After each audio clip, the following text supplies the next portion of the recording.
क्या आप जानते हैं कि ऑक्सीडिल या सेफ्ट्रैक्सोन का इंजेक्शन आपके लिए जानलेवा साबित हो सकता है?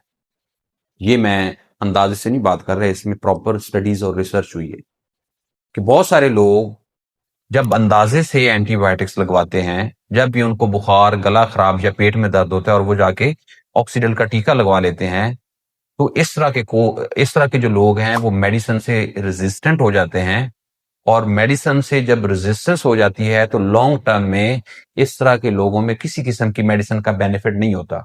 जब उनको किसी किस्म की मेडिसिन का बेनिफिट नहीं होता तो बाज़ औक़ात ये जानलेवा होता है। इसका प्रूफ ये है कि सिंध और पंजाब में एक स्टडी हुई थी, मल्टी सेंटर स्टडी कहते हैं, तकरीबन 16 हॉस्पिटल में की गई थी। उसमें यह देखा गया था कि 97% बच्चों को साल के पहले, यानी न्यूनेट्स हम बोलते हैं, उनको इंजेक्शन लगाए गए थे एंटीबायोटिक्स के, और उनमें मेजॉरिटी सेफ्ट्रैक्सोन की थी। हालांकि बहुत सारों को इसकी जरूरत नहीं थी, कुछ को थी डेफिनेटली, लेकिन कुछ को नहीं थी। अब क्यों नहीं थी?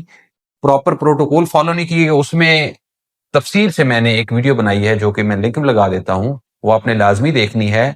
उसमें मैं ये बताया है कि आपने पहले उसको साबित करना है इन्फेक्शन को, और साबित करने के बाद आपने एंटीबायोटिक्स लगानी है। अगर आप ऐसा करते हैं तो ये आपके लिए ब्लेसिंग है, और अगर आप अंदाजे से इंजेक्शन लगवाते हैं तो ये आपके लिए जानलेवा साबित हो सकता है।